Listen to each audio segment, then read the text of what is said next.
Mobile Application. Aplicações mobiles são semelhantes aos front-ends, pois fornecem interfaces de usuários que frequentemente se comunicam via internet com o back-end.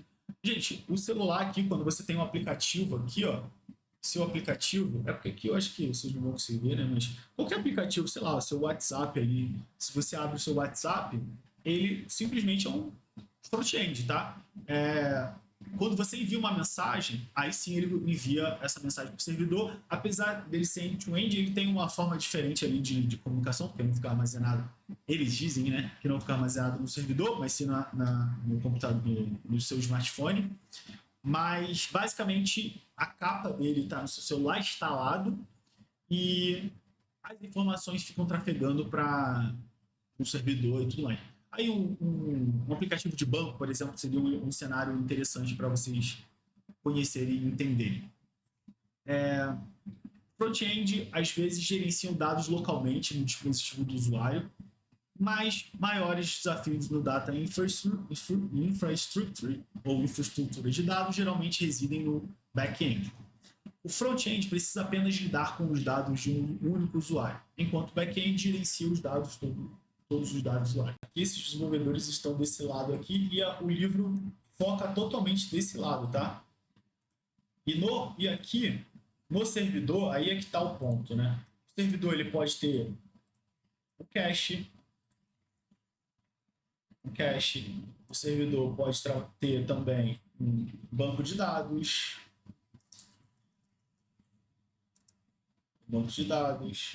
Aí aqui pode ter, por exemplo, um middleware, por exemplo, uma aplicação ou um gateway, um BFF, como o BFF, um back-end for front-end. Um BFF, pode ter um middleware, pode ter, sei lá, pode ter qualquer coisa aqui desse lado. E aí, a arquitetura, o system design, quando a gente fala aqui, quando o livro fala disso, é esse tipo de componente aqui, ó, gente. São esses componentes aqui que nós estamos falando. Normalmente, tá? Só para aqueles que não conhecem ou não sabem, basicamente o servidor faz uma requisição aqui no cache, se não tem, ele busca no back-end. Onde eu trabalho, a gente faz o uso do cache para uma outra situação, porque lá a gente não tem esse conceito de banco de dados, né? Na nossa aplicação, a gente bate uma API, então, ou a gente faz uma requisição ao cache, ao serviço de cache, ou a gente bate na API, numa API, eu não posso falar o serviço, até porque eu não sei se eu tenho autorização para falar, mas basicamente a gente faz uma requisição a uma API. A ideia aqui é para a gente diminuir a quantidade de requisições que a gente faz na API, porque nesse contexto a gente tem um rate limit, uma quantidade por minuto, tá? Aqui eu vou jogar qualquer coisa, tá? Eu não sei se eu posso falar, mas, sei lá, a gente tem, sei lá, 6.000 requests por minuto, que é muito, tá? Mas aí o nosso sistema pode ocorrer no futuro problemas caso isso aqui ocorra. Então, por esse motivo que a gente trabalha com a API, batendo no cache primeiro, criando também as informações e fazendo com que... E aqui não dá para vocês verem. Deixa eu fazer melhor, né? Aqui.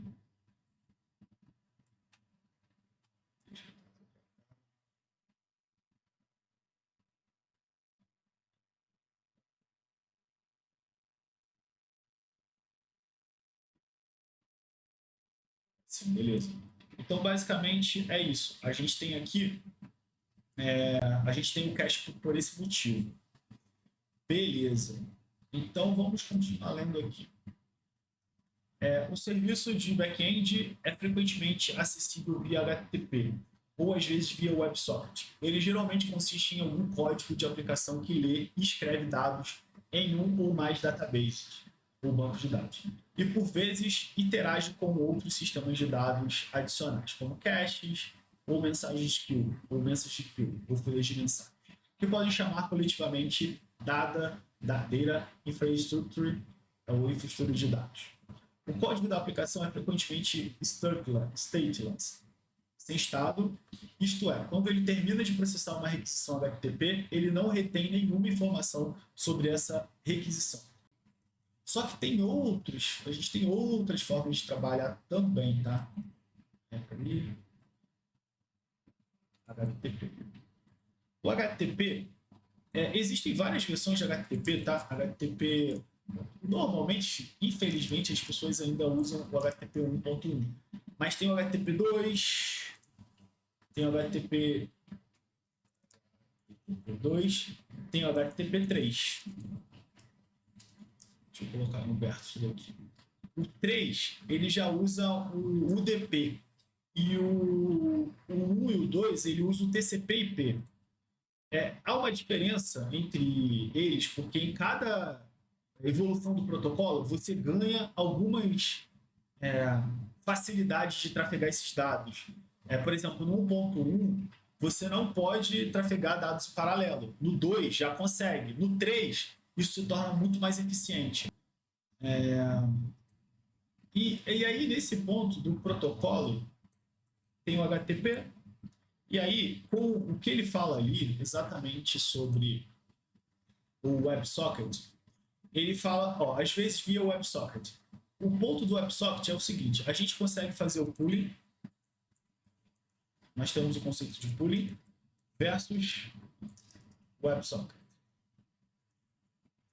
E desses conceitos é o seguinte, no pooling,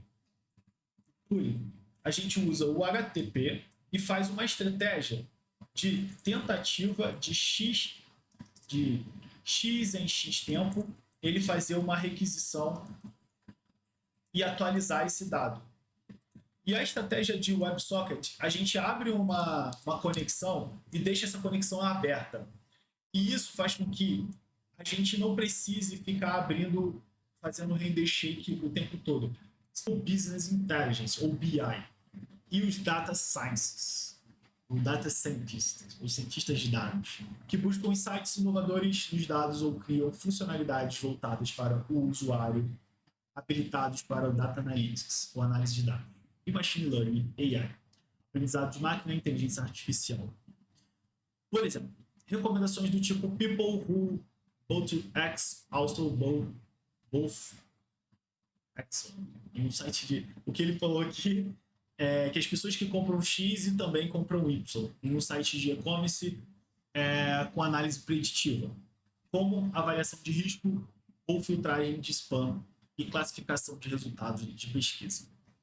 Basicamente, aqui, gente, de fato, por exemplo, onde eu trabalho, a gente também trabalha com banco de dados, a gente constrói em cima de bancos de dados distintos, porque nós temos o BigQuery, por exemplo, da Google, e também trabalhamos com MySQL. Quem trabalha na infraestrutura de dados ali, gente, fazendo SCRUD, ou back-end, né? O tradicional back-end, ele trabalha com o banco de dados transacional, né? Que é um banco de dados, aí não necessariamente, mas são bancos de dados, ele fala depois ali, faz tempo que eu li esse livro, mas eu lembro que depois ele vai falar sobre transação e ele explica o porquê que esse conceito de transaction ele foi imputado por conta dos bancos.